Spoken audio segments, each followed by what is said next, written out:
क्या हाल है भाई लोगों। उम्मीद है खैरियत से होंगे। आप लोग वीडियो देख रहे नहीं तो मैंने बनानी बंद कर दी थी। अब फिर आप लोग कमेंट्स कर करके वहाँ मुझसे कह रहे हो कि वीडियो यूट्यूब पे क्यों नहीं डाल रहे।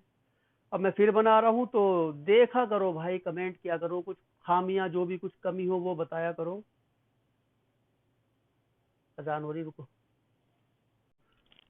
तो कुछ कमियां हुआ कि नहीं तो वो भी बताया करो ताकि मैं उन कमियों को दूर कर सकूं। कहानी पे आते हैं, अपनी कहानी जरा विस्तार से। साल था 2024, 2023। ये कहानी एक वो कहानी जिसको कहते हैं कि औरत ही औरत की दुश्मन है। क्यों कहा जाता है ये औरत ही औरत की दुश्मन है, जरा आज ये कहानी सुनो तो समझ में आएगा। 2023 की बात है। चैरिटेबल अस्पताल है एक, ये पड़ता है नलखेड़ा तहसील में। यहाँ का एक गांव है ताखला गांव। यहाँ के रहने वाले संजय मालवीय, उनको इनकी पत्नी और एक रिश्तेदार हॉस्पिटल में लेके आए। पहले ये दूसरे हॉस्पिटल में लेके गए थे, वहां मना कर दिया। उसके बाद ये चैरिटेबल हॉस्पिटल में इसमें लेके आए। यहाँ डॉक्टरों ने इनको मृत घोषित कर दिया, इनकी मौत हो गई। मौत का कारण डॉक्टरों ने जब पता किया तो डॉक्टरों को आशंका हुई जैसे इन्होंने सल्फास खा के इनकी मौत हुई हो, सल्फास खिलाया गया हो या इन्होंने खुद ने खाया। परिजनों का कहना कि अचानक से इनकी तबीयत खराब हुई थी, सल्फास सल्फास कुछ नहीं खाया, बस अचानक से इनकी ऐसी तबीयत खराब हुई थी। खैर, डॉक्टरों ने डेड बॉडी इनको दे दी, अपने ये लेके आ गए। उधर अंतिम संस्कार की तैयारियां होने लगी। हॉस्पिटल से ये खबर पुलिस तक पहुंच गई कि एक शख्स इस तरह से आए थे और हमें आशंका है कि शायद उसने आत्महत्या की या उसको कुछ चीज खिलाई गई थी। पुलिस आनंद फानंद में इनके घर पे पहुंची वहां और डेड बॉडी को अपने कब्जे में ले लिया। वहां काफी हंगामा हुआ। मना करने लगे परिजन कि डेड बॉडी को कहाँ ले जा रहे। उन्होंने कहा पुलिस वालों ने कि पोस्टमार्टम कराना है, पोस्टमार्टम करा के लौटा देंगे, वापस दे देंगे। वहां काफी झोलम झुट्टा हुआ, वे लोग नहीं मान रहे थे। पुलिस ने फिर भी जबरदस्ती करके डेड बॉडी को लेकर चले गए और उसका पोस्टमार्टम कराया। पोस्टमार्टम में कुछ ऐसी खास पुष्टि नहीं हुई।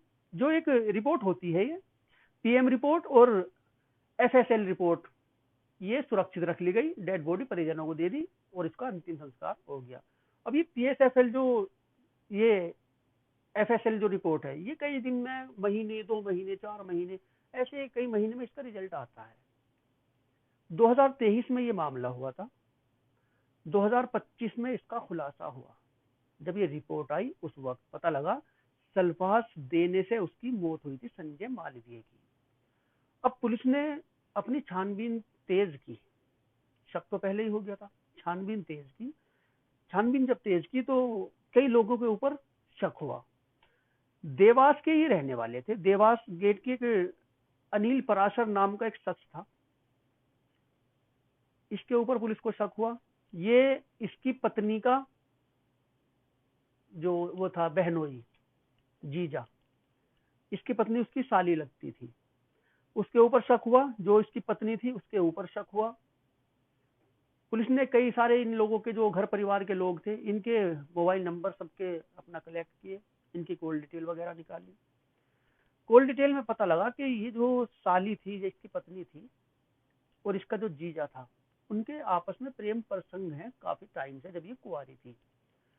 जिस वक्त इसके जीजा की जो इसकी जो बहन थी, इसकी पत्नी की जो बहन थी, वो प्रेग्नेंट थी, तो ये साली वहां पे काम वाम करने के लिए गई थी।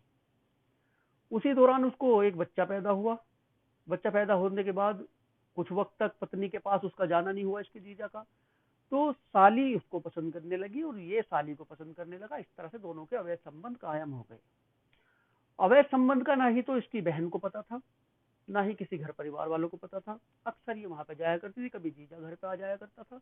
इन दोनों का इसी तरह से चलता रहा। इस दौरान इस साली की शादी हो गई इससे, संजय मालवीय से। इसको भी नहीं पता क्या हो रहा क्या नहीं हो रहा। अब जीजा से मिलने के लिए इनकी दिक्कतें ज्यादा बढ़ने लगी। जब मिलना चिलना हो रही नहीं था, परेशान। पहले तो इसने अशोक इसे संजय मालवीय को परेशान करना शुरू किया, जैसे अक्सर इस तरह की महिलाएं करती हैं। पहले परिवार से अलग करेंगी, परिवार में कलेश करेंगी, पहले लड़ाई झगड़ा करेंगी, उसके बाद अलग रहना शुरू करेंगी, अपने प्रेमी को वहां पे बुलाएंगी। प्रेमी का अगर वहां पकड़ा गया तो फिर पति के ऊपर ही आफत है सारी। वही सब कुछ यहाँ पे हुआ। पहले परिवार में कलेश हुआ, अलग रहने लगा, चूल्हा अलग हो गया, घर पर घर एक ही था। उसके बाद किराए के मकान में रहना शुरू करना पड़ा इसको। ज्यादा कलेश करने लगी, कभी कैसे कभी कैसे, जो अक्सर इस तरह की महिलाएं करती हैं। अब वहां अलग ये इसको बुलाया करती थी अपने जेठ, इसको जीजा को, वहीं से इनका सब कुछ हुआ करता था। उसी दौरान एक दिन इसने देख लिया अशोक मालवीय ने, उसने धमकाया, ये नहीं मानती थी। कई बार के ऐसे वाक्य हो गए, कभी ये मिलने के लिए चली जाया करती थी तो कभी वो मिलने के लिए आ जाया करता था। यही सब कुछ इन दोनों के दौरान चल रहा था। उस दिन इसने, संजय मालवीय ने इनको आपत्तिजनक स्थिति में पकड़ा। इन लोगों ने, पहले तो इसकी पत्नी थी इसकी, इसका नाम था भारती, इसने नींद की गोलियां उसको चाय में पिलाई, उसमें सल्फास की गोलियां मिला रखी थी। वे पिला के इसको, ये बेहोश हो गया, तबीयत खराब हुई, हॉस्पिटल में लेके गए। जीजा और ये दोनों गए थे लेके इसकी पत्नी। वहां उसने, डॉक्टर ने मना कर दिया, हालत खराब देख के दूसरे हॉस्पिटल में गए, वहां इसकी मौत हो गई। इस तरह से इन लोगों ने इसको, अब ये सब लोग, कितने लोग कब गिरफ्तार हुए इसमें, एक दो लोग शामिल नहीं थे इसको मारने के लिए। एक तो जीजा था ये अंकित परमार नाम था इसका, ये पत्नी थी कल्पना, एक हरि नारायण था, एक फुंदाबाई एक महिला थी जो इनको मशवरा दिया करती थी कि कैसे करना क्या करना, एक मीना नाम की लड़की थी, एक नाबालिग लड़की और थी। ये टोटल मिला के 7 लोग इसमें गिरफ्तार हुए। मध्य प्रदेश उज्जैन की ये बात है। अब इस छोटी बहन ने बड़ी बहन का अच्छा खासा बसा बसाया घर भी उजाड़ा, अपनी भी जिंदगी तबाह की, उसकी भी जिंदगी खराब की, खुद जेल में, उसका, अपनी बहन का पति जेल में, अपने वाले को मरवा दिया। ये आजकल के आम से हो रहे हैं सिस्टम।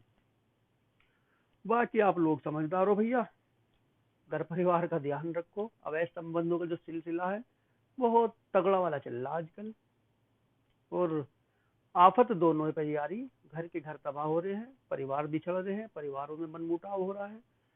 बाकी जिम्मेदारी आप अपनी उठा सकते हो अपने घर परिवार की। आप ध्यान नहीं रखोगे, जरा सी ढील देते ही कहीं का कहीं मामला जा रहा है। देखते भी होंगे, देख रहे भी होंगे, कई मामले इस तरह के सामने आए, कोई अपने बच्चे को मार रही है तो कोई अपने पति को मार रही है, कोई माता पिता को कुल्हाड़ी से काट रही है। समझ रहे हो? तो खुश रहो, आबाद रहो। ये कहानियां सुनाने का मकसद भी यही होता है कि कुछ इन चीजों से सीख मिले। अपराध करने, अगर किसी के दिमाग में हो अपराध करने की, तो ये बात दिमाग में डाल ले के अपराधी कभी बच नहीं सकता, चाहे कितना ही शातिराना तरीके से वो अपराध कर ले। और कत्ल का तो मामला ऐसा होता है, किसी ने कहीं भी को कत्ल किया वो खुला जरूर है, ये भी याद रखना। जान लेने का अधिकार किसी का किसी को नहीं है, कानून को अधिकार है, उसका अधिकार वो कानून का सहारा ले हमेशा। पतियों को पता भी नहीं होता, पत्नियां ऐसे ऐसे काम कर देती हैं, पता भी नहीं होता उनको। तो घर परिवार का कुल मिला के ख्याल रखें। मिलते हैं अगली कहानी।